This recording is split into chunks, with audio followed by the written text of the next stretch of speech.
TVN24 news নেটওয়ার্কের সাপ্তাহিক আয়োজন 7 দিনের বিশ্ব অনুষ্ঠানে স্বাগত জানাচ্ছি আমি রানা রায়হান।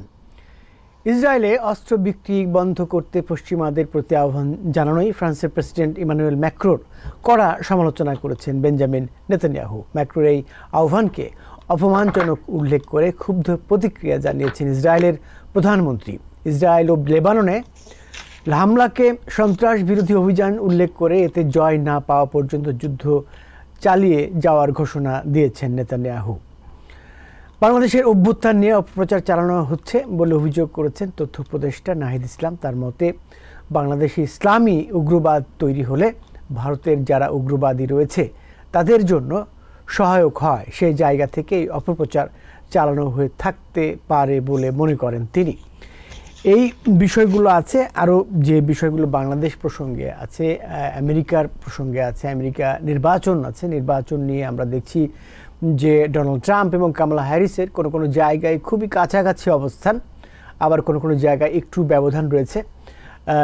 এটা নিয়ে আলোচনা করব। ব্যবধান আসলে কেউই খুব বেশি করতে পারছেন না, বাড়াতে পারছেন না।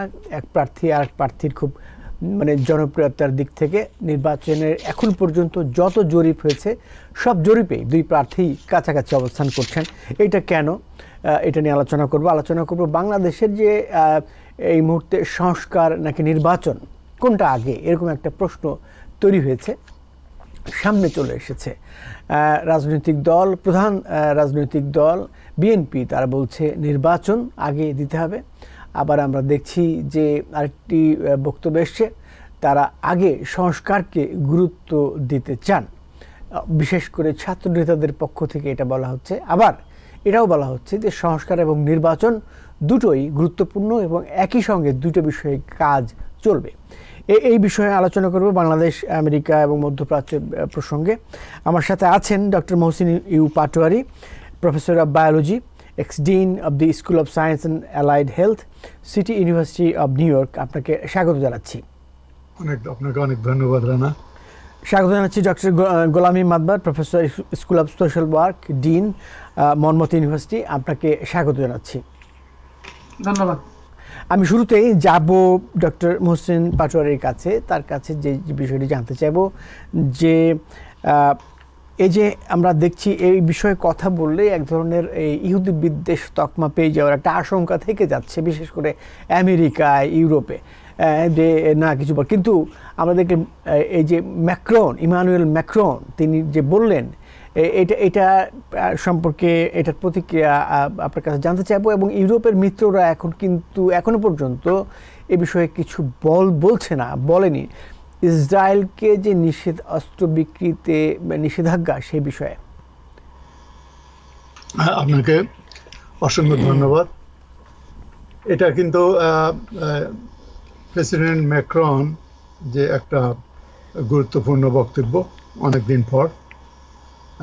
উনি যে ফ্র্যাঙ্কোফোন মানে ফ্রেঞ্চ স্পিকিং কান্ট্রিগুলোর একটা সম্মেলন হচ্ছিল, সেই সম্মেলনে এই কথাগুলো বলেছেন। এবং উনি বলছিলেন যে তাদের প্রায়োরিটি, ওয়েস্টার্ন কান্ট্রিগুলোর প্রায়োরিটি হলো এখন রাজনৈতিক সমাধানের চেষ্টা করা এবং সেই লক্ষ্যে ইসরায়েলকে অস্ত্র দেওয়া স্থগিত রাখা, এই কথাটা বলেছিলেন। এবং তিনি বলেছেন তারা তো অনেক চেষ্টা করেছে রাজনৈতিকভাবে এটা সমাধান করার জন্য, ইসরায়েলের কাছে অনেক প্রস্তাব দিয়েছে, কিন্তু ইসরায়েল এগুলো কিছু শুনছে না। সুতরাং এটা আমার মনে হয় ওনার যে ফ্রাঙ্কোফোন কান্ট্রিগুলো আছে, ফ্রেঞ্চ স্পিকিং কান্ট্রিগুলো, তাদের কাছ থেকেও ওনার উপরে কিছুটা প্রেশার এসেছে। তবে একটা জিনিস কি, এটা রাজনৈতিক গুরুত্বপূর্ণ বেশি অস্ত্র দেওয়া হচ্ছে। হ্যাঁ, কারণ ফ্রান্স সম্ভবত 30 থেকে 35 মিলিয়ন ডলারের অস্ত্র দেয় বছরে। গতবার 30 to 35 million dollar, not billion, million ডলারের অস্ত্র দিয়েছে। তার চেয়ে গুরুত্বপূর্ণ হলো একটা ওয়েস্টার্ন কান্ট্রি, ইউএস এবং ইসরায়েলের বন্ধু কান্ট্রি হিসাবে পরিচিত, তারা এই কথাগুলো বলে আসছে। এটার একটা রাজনৈতিক গুরুত্ব পৃথিবীতে রয়ে গেছে। এবং যার জন্য ইসরায়েল, বিশেষ করে প্রাইম মিনিস্টার নেতানিয়াহু যেভাবে সাংঘাতিক কঠিন ভাষায় ওটাকে বলেছে, যে সমালোচনা করেছেন এবং এবং বলছে it is shame on them, shame on France, এটা বলেছে। এবং বলেছে অ্যারোগেন্সিও কিছুটা দেখিয়েছেন, বলছে আপনাদের সাহায্য অথবা সাহায্য ছাড়া আমরা জিতবো। এবং এরপরে অবশ্য দেখেন তারা ডিপ্লোম্যাটিক হয়তো কিন্তু তারা কথাবার্তা বলেছে। সেই কথাবার্তার মধ্যে প্রাইম মিনিস্টার নেতানিয়াহু বুঝাতে চেয়েছেন ম্যাক্রনকে যে লেবাননে তারা যে হিজবুল্লাহকে আক্রমণ করেছে, যে হিজবুল্লাহকে ওখানে হটাতে পারলে এটা মধ্যপ্রাচ্য স্থিতিশীল হতে সম্ভব হবে। এবং বলেছে এই যে অ্যাক্সিস আছে ইরানের অ্যাক্সিস, এই অ্যাক্সিসটা অনেক দুর্বল হবে এবং যার বিরুদ্ধে সমস্ত ওয়েস্টার্ন কান্ট্রিগুলো তাদের পিছনে দাঁড়ানো উচিত, অস্ত্র বন্ধ করা নয়। বরং এটা সে তার কথা বলে আসছে। তবে এটা আমি মনে করি যে রাজনৈতিকভাবে এটা একটা গুরুত্বপূর্ণ বক্তব্য। তবে অস্ত্র ইউরোপের মধ্যে সবচাইতে বেশি অস্ত্র দেয় ইউকে, তারপরে মনে হয় জার্মানি, তাদেরও মনে হয় এগিয়ে আসা উচিত। এবং ইসরায়েল যে এটা কোনোভাবেই গুরুত্ব দিচ্ছে না, আমেরিকান প্রেসিডেন্টও বলছে 21 দিনের জন্য তারা যুদ্ধবিরতি চেয়েছিল, গাজার যুদ্ধবিরতি চেয়েছিল। এখন যে ড্রাইভারের সিটে কে, এটা বোঝা মুশকিল। এটা কি ইসরায়েল আমেরিকাকে চালাচ্ছে যে না আমেরিকা ইসরায়েলকে চালাচ্ছে? It's very difficult to know এ পর্যায়ে আর কি। এটা আমার কাছে খুবই দুর্বোধ্য মনে হয়। তবে আপনারা যদি যারা ইউটিউব গুলা দেখেন, প্রফেসর মেশমেয়ার ইউনিভার্সিটি অফ শিকাগোর পৃথিবীর টপ ইন্টালেকচুয়াল রাজনীতিবিদ আর কি, তার মতে অ্যাকচুয়ালি ইসরায়েলি আমেরিকাকে কন্ট্রোল করছে। কারণ ওই লবিং গ্রুপের থ্রোতে, বিভিন্ন লবিং গ্রুপের থ্রোতে আমেরিকান রাজনীতিকে, আমেরিকান পলিটিশিয়ানদেরকে এইভাবে কন্ট্রোল করে নিয়ে আসছে। এটা আমাদের জন্য, যারা আমরা আমেরিকান নাগরিক, আমাদের জন্য এগুলো জানা দরকার বলে আমি মনে করি।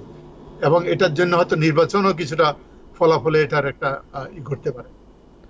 জি, বিশেষ করে আমরা যে সকল সুইং স্টেট গুরুত্বপূর্ণ, সে সকল সুইং স্টেটে কিন্তু মুসলিম ভোটাররা রয়েছেন উল্লেখযোগ্য পরিমাণে, উল্লেখযোগ্য সংখ্যায়, এবং সেই ভোটাররা এবারের নির্বাচনে একটা বড় ধরনের ভূমিকা রাখতে পারে।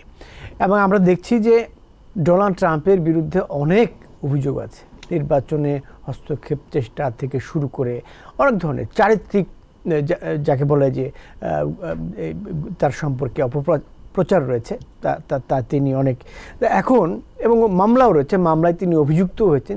বিশেষ করে আমরা ধর্ষণ মামলার ক্ষেত্রে বলতে পারি।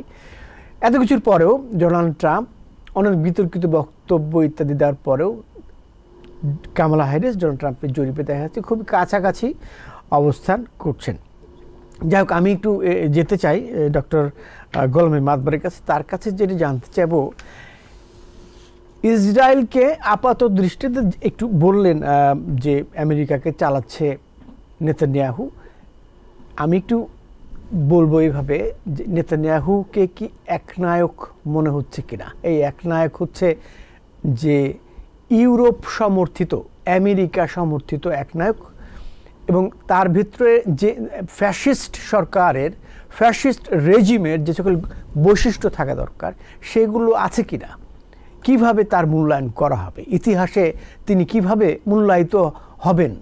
তিনি যে একের পর এক যুদ্ধ চালিয়ে যাচ্ছেন, মানুষ হত্যা করছেন, এবং এরা যারা যাকে বলা হচ্ছে নিপীড়নের শিকার হচ্ছে লেবাননে, গাজায়, তারা কি এতই শক্তিশালী এর কাছে? একটা ইউরোপিয়ান দেশ, আমি ইসরায়েলকে ইউরোপিয়ান দেশই বলবো, কারণ এশিয়ার ভিতরে একটা ইউরোপিয়ান কান্ট্রি বসানো হয়েছে। একনায়ক আরও আছে মধ্যপ্রাচ্যে, অন্যান্য দেশেও আছে, বাট এই একনায়ক অন্যান্য একনায়কের চেয়ে নিশ্চয়ই পার্থক্য করতে পারছেন। Doctor Golam Matbar.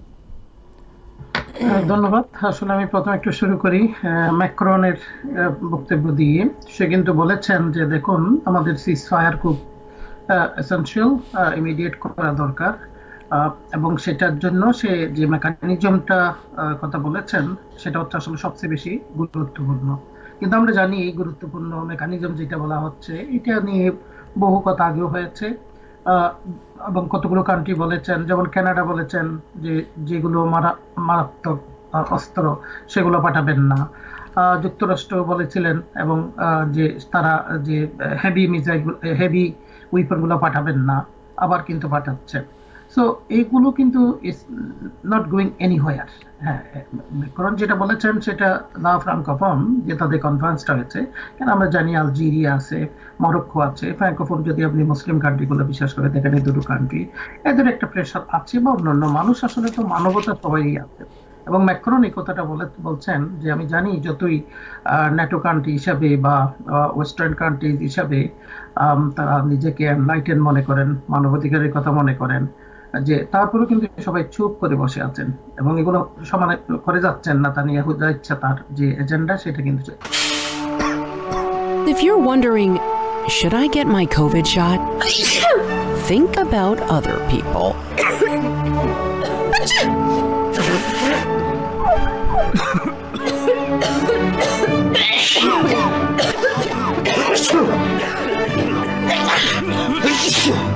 Set a date to get your COVID shot and RSV if eligible. Learn more at nj.gov/health/vaccines. আপনি গাজাতে দেখুন এখনো পর্যন্ত যে বোম্বিং হচ্ছে, গাজাতে কি আছে? কিছুই নাই। তার মানে কি? এটা হচ্ছে লেভেল করে ফেলা, লেভেল করে, অর্থাৎ এটা তাদের প্ল্যান যেটা সেটা করা, এবং রিয়েল এস্টেট নিয়ে প্ল্যানিং হচ্ছে। সো এই ম্যাক্রনের যে কথাটা বলার পরপরই আপনার দেখুন, এর আগে যেমন জর্জ ক্লুনি একবার বলেছিলেন যে এই সম্প্রদায় সম্পর্কে একটা কথা আমেরিকাতে, না খানে চুপানো সব ধরনের খাওয়াইতে থাকে। এখন দেখুন যে ম্যাক্রন এই কথাটা বলছে, এখানেও কিন্তু আপনি দেখুন ইসরায়েল অলরেডি জোরালোভাবে বলেছেন শেম অন হিম। আমি স্পিচে শুনলাম যে নেতানিয়াহু বলল ম্যাক্রন সম্পর্কে শেম অন হিম। সো একটু আগে যে আমাদের শ্রদ্ধেয় মাসুদুল্লাহ পাটোয়ারি স্যার বললেন যে অন্যান্য এখন যে ওয়েস্টার্ন কান্ট্রিগুলো, if they come forward, Germany বা ইটালি বা অন্যান্য বা যুক্তরাষ্ট্র, অস্ট্রেলিয়া, এই কান্ট্রিগুলো এখন সাথে সাথে যদি একইভাবে ইকু করেন তাহলে কিন্তু এটার একটা গুরুত্ব হয়। কিন্তু আপনি দেখবেন কালকের থেকে আর কেউ কিছু বলবেন না, এবং ম্যাক্রনকে হয়তো এটা নিয়ে কিন্তু আরো কিছু পোহাতে হবে। So this is the reality. অর্থাৎ এখানে আপনার বলা হচ্ছে এশিয়াতে একটা মাত্র, মিডল ইস্টে পার্টিকুলারলি যে ওয়েস্টার্ন কান্ট্রির মতো, ইয়েস আমরা জানি যে আমেরিকা তো জুডো ক্রিশ্চিয়ান পলিসি, এটা খুবই ইনফ্লুয়েন্সিয়াল। এই পলিসি দিয়ে কিন্তু আপনার দেখুন যে বিভিন্ন জায়গায় কিন্তু পলিসিগুলো মেক করা হচ্ছে। So they have a influential voice, particular Jewish population. আর আসলে এইখানে যেটা আপনি দেখুন রিপাবলিকান পার্টির কথা বলা হচ্ছে বা ডেমোক্রেটিক পার্টির কথা বলা হচ্ছে, এখানে আপনি respective of the political parties, এটা কিন্তু ইসরায়েল হচ্ছে, এটা হচ্ছে তাদের অ্যালাইস। এবং তারা বলছে যে তারা নেতানিয়াহুর বক্তব্য বলেছে যে they want to ensure the stability and peace for them, for the world. আপনি দেখুন ওয়ার্ল্ডের জন্য তারা বলে স্টেবিলিটি আনবে, যে শান্তি এবং নিরাপত্তা আনবে বিশ্বে। যারা হচ্ছে 42,000 মানুষ মেরে ফেললো, এখন লেবাননেও তো ক্যাজুয়ালিটিস এক্স্যাক্টলি জানি না, যে আমরা জানি এটা কন্টিনিউয়াসলি ইনক্রিজ হচ্ছে। এবং সেই বলছে we are fighting on 7 front, 7টা এরিয়াতে তারা যুদ্ধ করছে। এবং সবখানে কিন্তু সেই যে খলনায়ক বললেন, আপনি যেটাই বলেন না কেন, নায়ক বলেন বা খলনায়ক, তারা সেই ভূমিকা কিন্তু পালন করে যাচ্ছে। এবং এটাও তো বলছেন যে আমাদের ফ্রান্সের কোনো উইপন দরকার নাই, আমরা নিজেরাই উইন করব। এবং তারা তো রোড ম্যাপ বলে দিয়েছেন, they are not going to stop, nobody can stop them. Even যুক্তরাষ্ট্রকে মাঝে মাঝে আপনি দেখবেন যে তারা এই ধরনের থ্রেট করে যে না, আমরা we can actually fight by ourself. তো এই পাওয়ারগুলো প্রত্যেকে আসে, কারণ আমরা জানি যে western world behind them, NATO behind them. আপনি এই কিছু কিছু কথা বলে যে বুঝলেন না, মানুষের মানবতা বলে একটা জিনিস তো আছে, এটা মাঝে মাঝে একটু ফুসকে ওঠে মাথার মধ্যে যে আরে মানুষ হিসেবে এতগুলো মানুষ মেরে ফেললো, বা আন্তর্জাতিকভাবে তাদের যে আপনার অ্যালায়েন্স দরকার সেটার জন্য দিয়ে একটা কথা বলে না হয়, যে মনে করেন যে ফ্রান্সের জন্য বা আলজেরিয়া, মরক্কো, এই ধরনের কান্ট্রিগুলো আছে। তো এই ধরনের এগুলো জাস্ট হচ্ছে statement for the sake of statement. এখানে nobody can stop Netanyahu. Netanyahu is like a race horse, nobody can stop him. আমরা দেখুন ওখানে ডোমেস্টিক্যালি কিন্তু তার এগেনস্টে কিন্তু অনেক ধরনের ডেমনস্ট্রেশন হয়, বাট আমার কাছে মনে হয় সব সাজানো গেমের মতো আর কি। আর যুক্তরাষ্ট্র will never stop actually sending them the weapons. So why he is going to actually stop? He will never stop. So ultimately this context you need to understand. এই কনটেক্সট না বললে ব্যাপারটা কি এরকম যে মানে হয় না এরকম অনেক সময় যে ভালনারেবল সেই ওই ভালনারেবিলিটির একটা সুযোগ নেওয়ার একটা প্রবণতা থাকে, এরকম থাকে না, এরকম বিষয় আছে না, যে আমি একটু ভিকটিম। উনি সবশেষ জাতিসংঘে গেলেন, জাতিসংঘে গিয়ে সবাইকে বললেন আপনারা সবাই হচ্ছে অ্যান্টিসেমিটিক। এবং আমি দেখুন তারা কিন্তু সবাই কিন্তু আবার বলতেছে সেলফ ডিফেন্সে, আমি এইটা একটু কমেন্ট করে বলা যাবে সেলফ ডিফেন্সে আমরা বিশ্বাসী ইসরায়েলের আর কি। সেলফ ডিফেন্স তো সবাই আছে, why don't you talk about the self defence of Lebanon, why don't you talk about the self defence of Palestinian population, ওই সেলফ ডিফেন্স। তাহলে এই ডিফারেন্সিয়াল ট্রিটমেন্টটা করতে হচ্ছে। আর আপনার কথা হচ্ছে যে এখানে যুক্তরাষ্ট্রে যেটা হচ্ছে আপনার দেখুন যে ট্রাম্পের পপুলারিটি বেড়ে যাচ্ছে বা একেবারে থিন ইয়েতে আপনার দেখা যাচ্ছে এখন।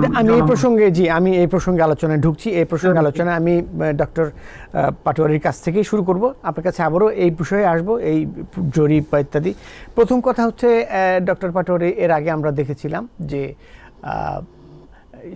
জনপ্রিয় সঙ্গীত শিল্পী টেলর সুইফট কামালা হ্যারিসকে সমর্থন করেছেন।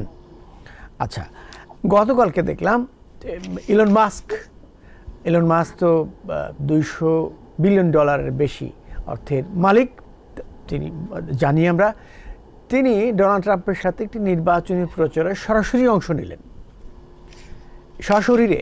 হ্যাঁ, তিনি বক্তৃতাও দিয়েছেন সেখানে।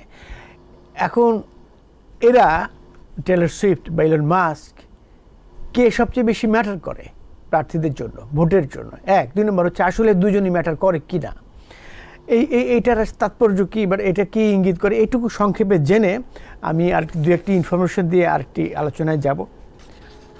জি ডক্টর পাটোয়ারি। এনারা দুইজন, টেইলর সুইফট উনি একজন পপুলার সঙ্গীত, এবং ইলন মাস্ক বিলিয়নি হিসাবে টেসলার মালিক হিসাবে উনি অনেক পরিচিত আর কি। তবে আমার মতে ইলন মাস্কের যেই ক্যারেক্টার, যেভাবে লোকজন দেখে তাকে অত সিরিয়াসলি লোকজন দেখে না। তার কথাবার্তা এরকম, কথাবার্তা অসঙ্গতিপূর্ণ কথাবার্তা এরকম বলেই আসছে। উনি যে গত কালকের মিটিংয়ে যে উনি যে বলেছেন যে ট্রাম্পের সমর্থকরা ভোট দিতে যদি না আসে তাহলে এটাই হবে শেষ নির্বাচন, এটা একটা ভিত্তিহীন কথা, এটা কোনো ভিত্তি না। একটা কথা অবশ্য উনি বলেছে যে আমাদের শাসনতন্ত্রকে রক্ষা করার জন্য, আমাদের গণতন্ত্রকে রক্ষা করার জন্য ট্রাম্পকে হোয়াইট হাউসে আসা দরকার। অ্যানাদার ভিত্তিহীন কথা, কারণ ফর্মার প্রেসিডেন্ট ট্রাম্প তার কার্যাবলীতে, তার সময়ে এবং 6 জানুয়ারিতে উনি প্রমাণ করেছেন যে উনি ডেমোক্রেসিকে উনি কেয়ার করেন না, রাইট? আমাদের শাসনতন্ত্রকে উনি কেয়ার করেন না। সুতরাং এইসব কথাগুলো আমার কাছে কোনো একটা গুরুত্বপূর্ণ মনে হয় না, বরং সে নতুন ভোটার অ্যাড করাচ্ছে, সে প্রেসিডেন্ট ট্রাম্পের যারা সমর্থক আছে, ক্রোয়াট সমর্থক, তাদেরকে উজ্জীবিত করার চেষ্টা করেছেন বলে আমার ধারণা। এবং তারা যেন ভোট দিতে আসে, ভোট দিয়ে যেন তাদের হোয়াইট হাউসে তাদেরকে নেয়, এটাই আর কি। আর তারা যে ইমোশনাল কথাবার্তা প্রেসিডেন্ট ট্রাম্প বলেছে, এই যে আপনার যে দেখলেন যে পেনসিলভেনিয়ার বাটলার কাউন্টিতে আবার ফেরত গেল, এটা একটা ইমোশনাল সিনারিও ক্রিয়েট করার জন্য, রাইট? ওখানে সেই গুলি খেলো, ওখানেই গেল, এটা একটা সিনারিও ক্রিয়েট করার জন্য। এবং ওখানে যেই সময়টায় গুলি লাগলো ওই সময়টাই আবার একটা ছোট্ট প্রোগ্রামের মতো করলো। এই জিনিসগুলো আর কি জাস্ট রাজনৈতিক একটা, মানে সিম্প্যাথি আদায় করা বা আদায় করার চেষ্টা করা নিশ্চয়ই খারাপ কিছু না, নাকি? ইয়েস। এবং ওই কাউন্টিটা কিন্তু রিপাবলিকান কাউন্টি। 139,000 যে রেজিস্টার্ড ভোটার আছে তার মধ্যে আপনার 57%ই হলো রিপাবলিকান, রাইট? আর বাকি 29% হলো ডেমোক্র্যাট। সুতরাং আর ওখানে যখন লোকজনের সাথে যেসব কথাবার্তা বলেছে না, তারা বলে ফিমেল ভোটার বলতেছে we don't want to see a female as the president. চিন্তা করে দেখেন, ওদের চিন্তা ভাবনাটাই ওই কনজারভেটিভ চিন্তা ভাবনা আর কি। সুতরাং ওখানে আমরা এছাড়া আর বেশি কি দেখতে পাবো? ওই ভোটারগুলোকে আনতে পারলে উনি লাভবান হবে বলে মনে করেন, কারণ পেনসিলভেনিয়া তো ভেরি ক্লোজ, 19টা electoral vote, right? It's a big deal. 19টা ইলেকট্রাল ভোট, সেখানে মাত্র 1% আর লেস দেন 1% ডিফারেন্স এখন চলতেছে। কামালা হ্যারিস একটু এগিয়ে আছে, বাট এটা কিন্তু স্ট্যাটিস্টিক্যালি ডেড হিট বলা চলে আর কি। সুতরাং এটা একটা সবাই চেষ্টা করতেছে ওখানে কনসেন্ট্রেট করার জন্য। দেখেন, আপনি বলছেন হ্যাঁ, এই পেনসিলভেনিয়া 19টা ইলেকট্রাল ভোট, নর্থ ক্যারোলাইনায় 16টা, নেভাডায় 6টা। আমি বললাম কেন, এইসব জায়গায় 1-2 পয়েন্টস পার্সেন্টেজের ব্যবধান, এবং এগুলো ফ্যাক্টর। জর্জিয়ায় 16টা ইলেকট্রাল ভোট, এখানে ট্রাম্প +1, ট্রাম্প 1 পার্সেন্টেজ পয়েন্টে এগিয়ে আছে। অ্যারিজোনা 11টা, এখানেও ডোনাল্ড ট্রাম্প এগিয়ে আছেন। মিশিগান 15টা ইলেকট্রাল ভোট +2 পয়েন্টে এগিয়ে আছেন। উইসকনসিন 10টা, এখানেও +2 পয়েন্টে এগিয়ে আছেন। এখন এবং জাতীয় পর্যায়ে ন্যাশনালি আমি জানি না এইটার তাৎপর্য কী, ন্যাশনালি আমরা দেখছি যে 2 পয়েন্টে কামালা হ্যারিস এগিয়ে আছেন। আমার কাছে তো মনে হয় যে এই যে সুইং স্টেটগুলোতে এগিয়ে থাকার এটা তাৎপর্যটা বেশি ন্যাশনালি এগিয়ে থাকার চেয়ে, কারণ এই স্টেটগুলো থেকেই ঠিক হবে, নির্ধারণ হবে যে প্রেসিডেন্ট কে হবেন। আমি জানতে চাইব প্রফেসর গোলাম মাদবর, দেখেন যে এত কিছুর পরেও কিছুটা বললেন ডক্টর পাটোয়ারি, এত কিছুর পরেও ডোনাল্ড ট্রাম্প এর সাথে কামালা হ্যারিস ব্যবধান বাড়াতে পারেননি। এর একটি কারণ হয়তো হতে পারে নারী বিদ্বেষ, যে এই নারী বিদ্বেষ সমস্যাটা শুধুমাত্র আমেরিকার সমস্যা না, আমেরিকার ইনক্লুসিভ বা একমাত্র সমস্যা না, এটা সারা বিশ্বেরই সমস্যা। সব দেশে দেশেই নারী বিদ্বেষ সমস্যা। এখন তাহলে কামালা হ্যারিস কী কারণে মানে এই হাড্ডাহাড্ডি লড়াই আর কি ইস্যু কাজ করছে এর মধ্যে, ডক্টর মাদবর? হ্যাঁ, এখানে সবচেয়ে গুরুত্বপূর্ণ আপনি দেখুন, তারা কিন্তু কথাগুলো বলছেন যে ইলন মাস্ক যেটা বললেন এটা তো খুবই আসলে it's a kind of threatening কথাবার্তা, যে that's going to be the, ওরা ভোট দিতে যদি না আসে, end of the election, blood bath, এই ধরনের কিন্তু এরা কিন্তু এগুলো কিন্তু আবার যখনই ধরা হয় তখনই কিন্তু টুইস্ট করে কথাগুলোকে।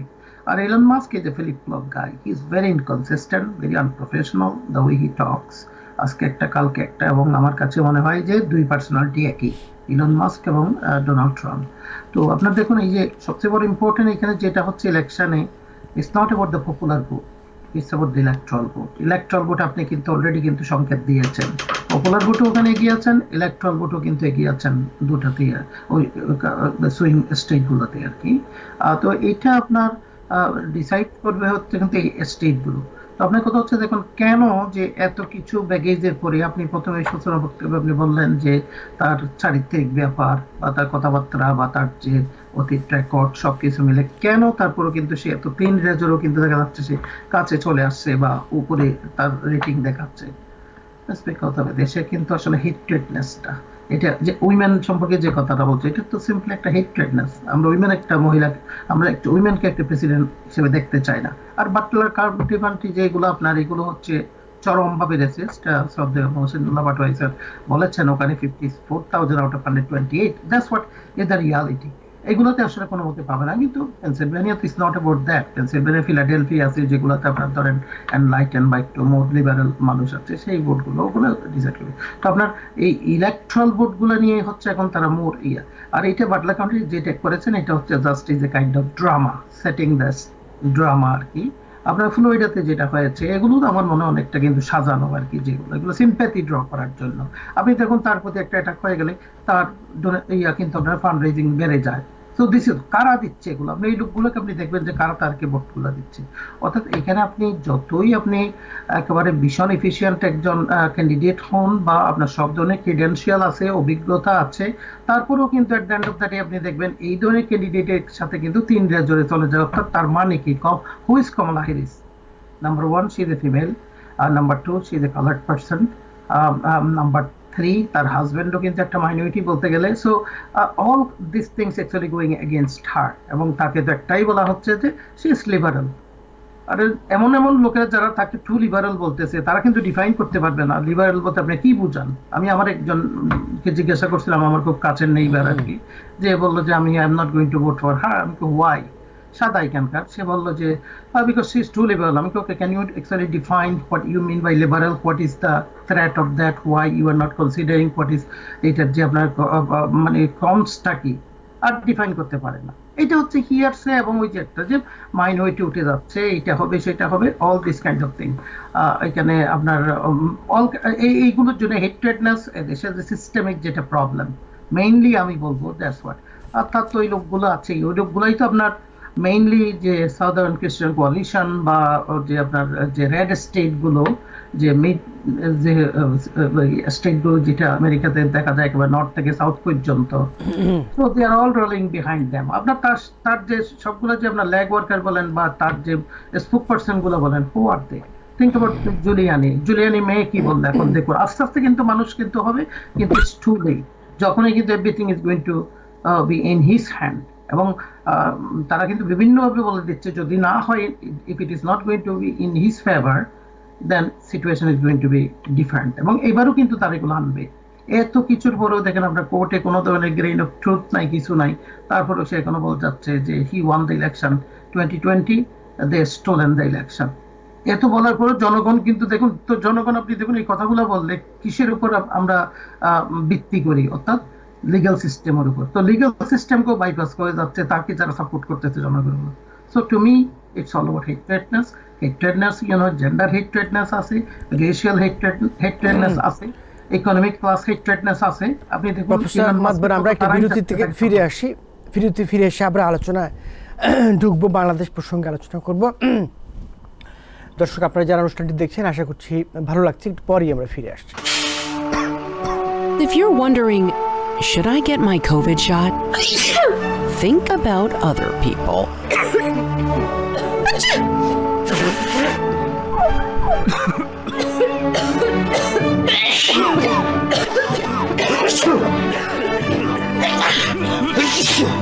Set a date to get your COVID shot and RSV if eligible.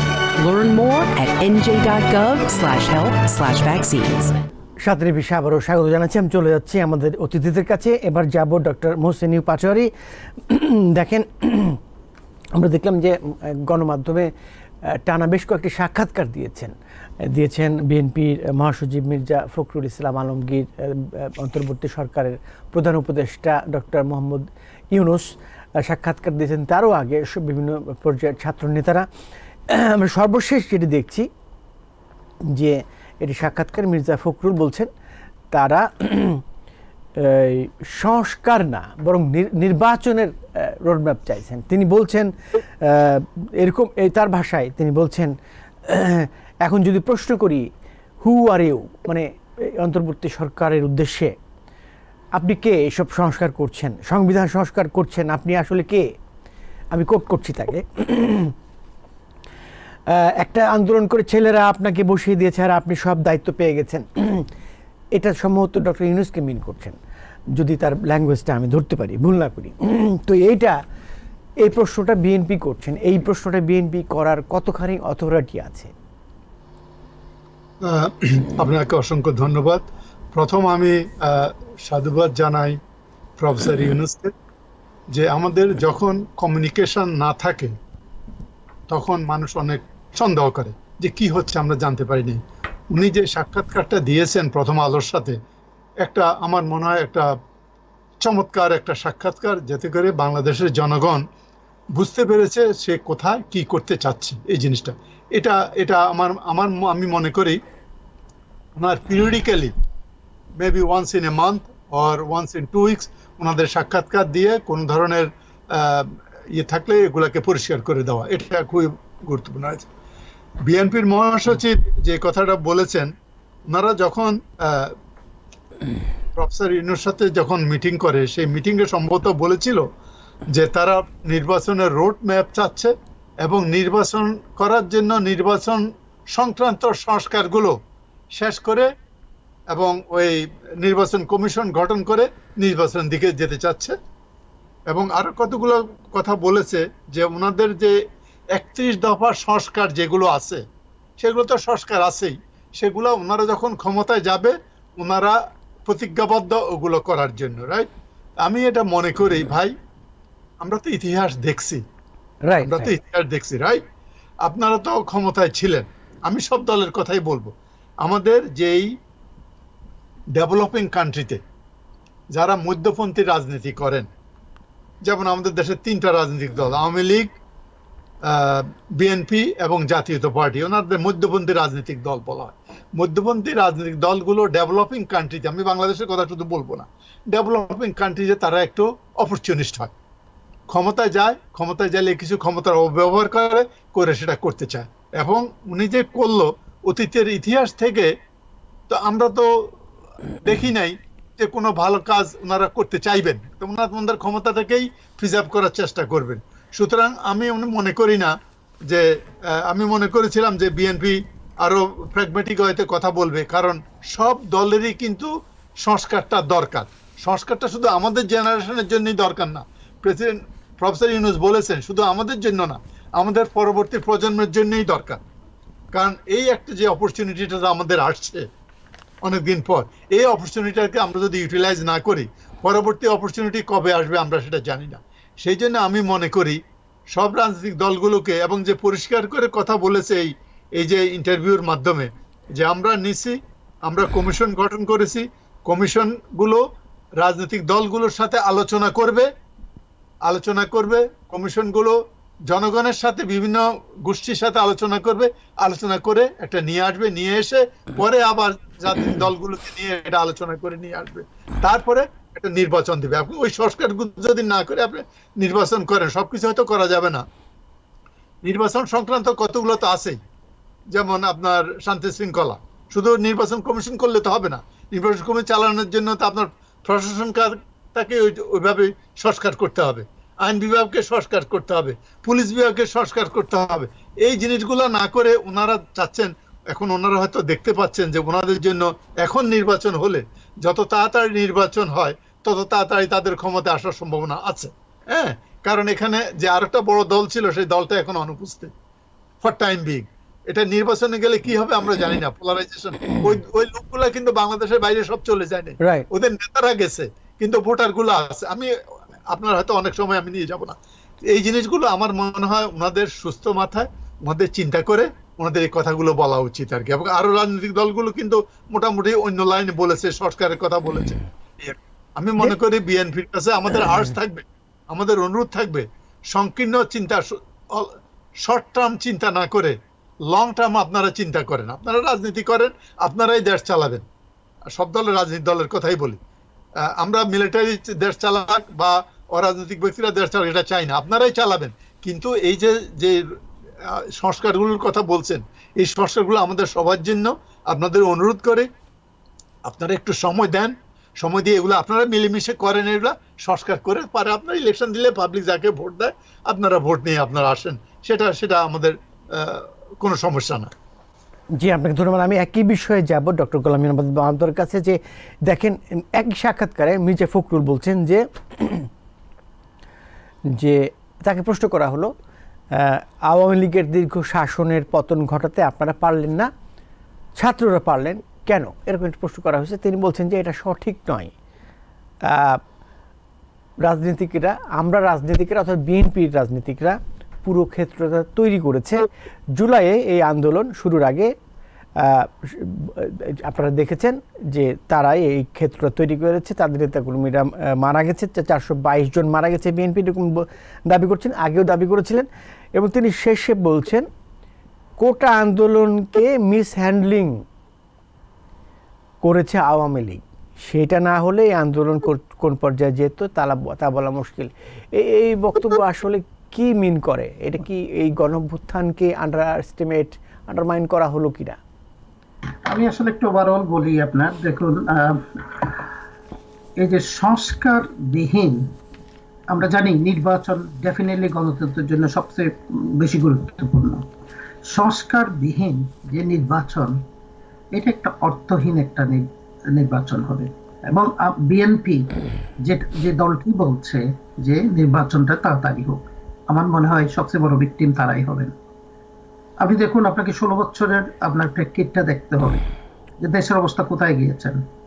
এবং আপনি ফ্রি ফেয়ার ইলেকশন যদি দেওয়া হয় তারা যেভাবে চাচ্ছে, আই ডাউট যে বিএনপি বা তার এলাইট যে ক্ষমতায় আসবে। আমি আওয়ামী লীগকেও বলছি না, কিন্তু এখনো কিন্তু সেটা তৈরি হয়নি। অর্থাৎ আপনার যে মহসুল্লাহ স্যার বললেন যে আইন শৃঙ্খলা এবং প্রশাসন যা নির্বাচনটা করবেন, এবং 16 বছরের যে রেস্টটা যেটা রেখে গেছেন এখনো পর্যন্ত, যারা বাটার ক্রিম খেয়েছেন তারা কিন্তু আছেন। আমরা জানি যারা বেশি খেয়েছেন তাদের সম্পর্কে বলা হচ্ছে, মধ্যম পন্থা যেগুলো আছে বা একেবারে কম খেয়েছেন তারাও কিন্তু এখন একটা সিম্প্যাথি আছে, আমি বলছি না। আমার কাছে একটা জিনিস যেটা মনে হয়, আপনি একটু বলেছেন যে who are you to go for those the constitution and all those. পুনর্লিখন একটা কথা বলে, আমি জানি না পুনর্লিখন কেন দরকার, এটা আমার কাছে মনে হয় সংবিধানের সংশোধন দরকার। আমাদের সংবিধান যদি আপনি পুনর্লিখন করেন, সেটা আমার কেন প্রেক্ষিতটা দরকার, আমাদের স্বাধীনতা 1971, 1952 ভাষা আন্দোলন, 69 গণঅভ্যুত্থান, আপনার এগুলো ভিত্তি করে কিন্তু আমাদের ইয়েটা হয়েছে সংবিধানটা। এবং সেই সংবিধানে অনেক কিছু আছে যেগুলো পরিবর্তন করতে হবে, সংস্কার করতে হবে, যেটা আমি পুনর্লিখন আমার মনে হয় না। এবং পুনর্লিখন আপনি কেন কিভাবে করবেন, এটা আপনার ম্যান্ডেটটা কোথায়, এটা তো করতে হবে আসলে আলটিমেটলি কিন্তু আপনার ইলেক্টেড পিপলদেরকে। এখন আপনি যেটা করতে পারেন যে নির্বাচনটা যদি সুষ্ঠুভাবে করা যায়, ফেয়ার ফ্রি ইলেকশন যেটা করা যায়, ওই যে আপনার সংস্কারগুলো করে যে কমিশনগুলো করেছেন খুবই ভালো, আমি মনে করি এই কমিশনগুলো দরকার আছে। এবং সংবিধানের জন্য যে কমিশন রয়েছে এটাও ঠিক আছে, সেটি এখন থেকে আপনি শুরু করেন। কিন্তু আমি পুনর্লিখনের ব্যাপারে আমার মনে হয় আমাদের ওই ধরনের দরকার আছে বলে আমার কাছে মনে হয় না। সুতরাং যে এখন সংস্কার ছাড়া যদি আপনি নির্বাচন দেন, যারা এটা চাচ্ছে আমার মনে হয় তারাই হচ্ছে সবচেয়ে বড় ভিক্টিম। আরেকটা যেটা বলছেন যে এটা ছাত্ররা যে শুধু করছে তা না, রাজনৈতিক দলগুলো, বিএনপি বলছে এতজন মারা গেছেন, আসলে বরং আমি মনে করি এটা আপনার রূপ নিয়েছে কিভাবে, ডিফারেন্সিয়াল যে এটা আপনার কোটা সিস্টেম, এখান থেকে কিন্তু আপনার শুরু হয়েছে। এটা ক্রেডিট কিন্তু আসলে অর্গানাইজার বলেন, ইট গোস টু দি স্টুডেন্ট এবং আমাদের তরুণ সম্প্রদায় যারা, বরং যে পলিটিক্যাল পার্টি যারা করতেছে দে হ্যাভ বিকাম বেনিফিশিয়ারি, তারা এখন ওইটা বেনিফিশিয়ারি হয়েছে এবং তারা এখন বেনিফিটটা নিতে চাচ্ছেন, বলছে আমাদের এই লোক মারা গিয়েছেন। হ্যাঁ, এখানে কিন্তু পলিটিক্যাল পার্টির লোকেরা গেছে, আপামর জনসাধারণ গেছে, কারণ মানুষ কিন্তু অনেকটা কিন্তু আপনার নাবিশ্বাস নিতে পারছিল না, এমন একটা সিচুয়েশনে চলে গিয়েছিল। আপনার ধরুন যে ফ্রিডম অফ স্পিচ বলেন, ফ্রিডম অফ মিডিয়া বলেন, বা ডিসেন্ট যারা ছিল তারা কোনো কথা বললেই খুন গুম যেগুলো হয়েছে। সো অল দোজ থিং আপনি যদি আইন শৃঙ্খলা এটা ঠিক না করে কিন্তু আপনার কোনো মতে কিন্তু আপনি সুষ্ঠু নির্বাচন আশা করতে পারেন। এবং আমার মনে হয় যে তত্ত্বাবধায়ক সরকার বলেন বা যে সরকার এয়ারটেকের গভর্নমেন্ট বলেন, যেটা বলেন, তাদের বোধহয় একটু পুনশ্চিন্তা করা উচিত যে তাদের যে বর্তমান যে আপনার উপদেষ্টা মণ্ডলী আছেন কতটুকু কি করতে পারছেন, এবং যে আগের যে কাঠামোটা আছে সেই কাঠামোটা দিয়ে তারা কতটুকু করতে পারবেন। আমরা জানি আমরা আরেকটা প্রসঙ্গে সংক্ষেপে আলোচনা করব ডক্টর মাদবর, আমি একটু জিজ্ঞাসা করে নিই ডক্টর মহসিনুর পাটোয়ারিকে। সেটি হচ্ছে, দেখেন এই সরকারের উপদেষ্টা, তথ্য সম্প্রচার উপদেষ্টা নাহিদ ইসলাম, তিনি একজন ছাত্র নেতাও সমন্বয়ক ছিলেন। তিনি বলছেন যে বাংলাদেশে ইসলামী উগ্রবাদ তৈরি হলে ভারতের যারা উগ্রবাদী তাদের সুবিধা হয়, সহায়ক হয়, এটা তিনি বলেছেন। এর একটা কনটেক্সট হচ্ছে, সম্প্রতি আনন্দবাজার রিপোর্ট করেছে, আনন্দবাজার বলছে যে ডক্টর ইউনূসের বিশেষ সহকারী মাহফুজ আলম, তিনিও ছাত্রনেতা, তিনি হিজবুত তাহরির নামের একটি সংগঠনের, এটি একটি উগ্রবাদী সংগঠন, এই সংগঠনের সদস্য বা নেতা ছিলেন, এটা বলছে আনন্দবাজার। আবার তসলিমা নাসরিন আরেক লেখিকা, তিনি ভারতেই থাকেন, তিনিও আনন্দবাজার এর সূত্র দিয়ে বলছেন, আর আনন্দবাজার তসলিমা নাসরিনের সূত্র দিয়ে বলছেন, একটা এরকম একটা বিষয় আর কি রিপোর্ট করেছেন। তো এইটার প্রেক্ষিতে এটা বলা হচ্ছে, এইটাকে আপনি কিভাবে এক্সপ্লেন করবেন 2 মিনিটের মধ্যে? ওকে, এটা ইন্ডিয়ান ইকোনমিক টাইমস এই কথাটা একটা আর্টিকেল আসছে এর উপর আর কি। এটা আমি এইভাবে আমি বলবো আর কি, এটার পরিপ্রেক্ষিতে যে আপনার মাহফুজ আলম অলরেডি একটা তার ইয়েতে ওটা বলেছে, সে কোনোদিনের সদস্য ছিল না, সে শিবিরের সদস্য ছিল না, এগুলা সে বলেছে। এটা হলো কি এটা প্রপাগান্ডা করলে কি হয়, আপনি যদি এদেরকে যদি যারা ছাত্র আন্দোলন করে আসছে এদেরকে যদি যারা প্রমাণ করতে পারে এরা এক্সট্রিম রিলিজিয়াস রাইট গ্রুপের সাথে জড়িত ছিল, তাহলে মনে করতে পারবে এই বাংলাদেশে এই নতুন করে রাইটপন্থীরা, উগ্রপন্থীরা দখল করে নিয়েছে। এটা বিদেশে প্রপাগান্ডা করে একটা নেগেটিভ এনভায়রনমেন্ট ক্রিয়েট করতে পারে। এবং এটা করলে হবে কি, বাংলাদেশে যদি এটা ক্রিয়েট করতে পারে তাহলে ইন্ডিয়াতে যে এক্সট্রিম এলিমেন্টগুলো আছে তারা বলবে, হেই বাংলাদেশে এদের দিয়ে একটা অঘটন ঘটাচ্ছে, তখন ইন্ডিয়া ওরাও আবার এই মুসলমানদের উপরে, মাইনরিটির উপরে একটা সমস্যা ক্রিয়েট করবে। এটা সত্যিকার ভাবে সে যেহেতু বলেছে যে he has never been involve or এরকম দলের সাথে অনুগত ছিল না, কিন্তু ওরা এই প্রপাগান্ডা দিয়ে এটা করছে। এটা আমার মনে হয় এটাকে কাউন্টার করা দরকার ভিগোরাসলি, কারণ এখনো এক্সট্রিম রাইট, রিলিজিয়াস রাইট গ্রুপের প্রতি মানুষের খুব একটা আস্থা নাই। কারণ মানুষকেও প্রবলেম চায় না, মানুষ চায় এখন গণতন্ত্র, মানুষ চায় অর্থনৈতিক উন্নয়ন, মানুষ চায় না যে ওইগুলা ধর্মীয় এক্সট্রিম নিয়ে ওগুলা নিয়ে বাড়াবাড়ি করতে। এবং এটা ঠিক যে আমাদের এখানে কোনো যদি অঘটন ঘটে যে হিন্দু মুসলমান হয়, এটার ইম্প্যাক্টটা কিন্তু ইন্ডিয়াতে হবে। এই জিনিসটা আমাদের দরকার নাই। আমাদের দরকার হলো এই উপমহাদেশে আমরা গণতন্ত্র চাই, আমরা দক্ষিণ পূর্ব এশিয়া আমরা ডেমোক্রেসি চাই, আমরা এই ছোটখাটো রিলিজিয়াস ব্যাপারগুলো নিয়ে আপনাকে ধন্যবাদ ডক্টর পাটোয়ারি। আমি যাব ডক্টর মাতবরের কাছে, একই বিষয় একই প্রশ্ন। দেখুন আসলে হ্যাঁ, নাহিদ ইসলামই এটা নিয়ে বলেছেন, এটা আসলে এটা প্রেস কনফারেন্সে একটা আমি দেখলাম অ্যাড্রেস করেছেন নাহিদ ইসলাম, এবং আমরা জানি মাহফুজ আলম তোষী বলেছেন যে সে কোনো, এটা হচ্ছে আসলে হয় কি ইন্ডিয়াতে আপনি দেখুন, ভারতে কিন্তু এই যে যেমন আমাদের যে গণঅভ্যুত্থান এর সাপোর্টে কিন্তু জনগণ অনেকেই কিন্তু কথা বলেছেন। এই যেগুলো স্টেটগুলো আপনি আনন্দবাজার পত্রিকা বলেন বা ইকোনমিক টাইমস বলেন যেগুলো দিচ্ছে, এগুলো দিস আর আমার মনে হচ্ছে একটা লবিস্ট গ্রুপ এই কথাগুলো বলেন আর কি। কারণ ধর্মটাকে ভিত্তি করে কিন্তু ইন্ডিয়াতে দেখুন বিজেপি হিন্দুত্ববাদ, এখন তারা ক্ষমতায় আসছে 3বার আসছে ক্ষমতায়, তারপরেও কিন্তু আপনার ইন্ডিয়ার ডেমোক্রেসিটা আমাদের চিন্তা করতে হবে।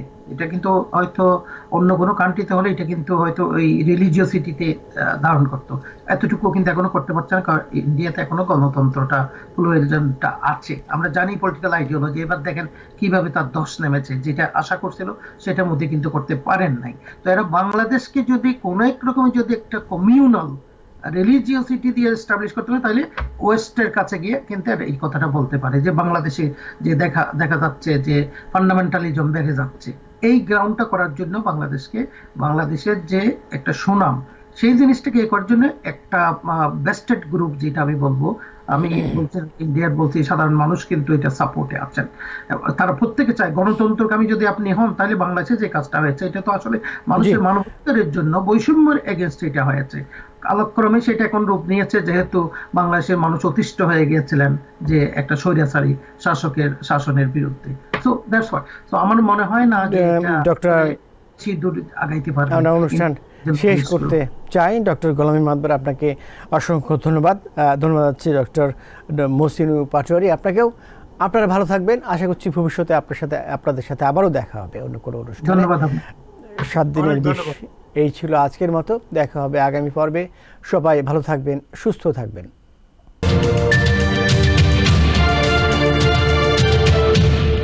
TBN 24 টেলিভিশন দেখতে আজই কল করুন 7187776556। লগ ইন করুন www.totalcablebd.com। নিউ ইয়র্ক থেকে সম্প্রচারিত TBN 24 টেলিভিশন বিশ্বজুড়ে বাঙালির কণ্ঠস্বর।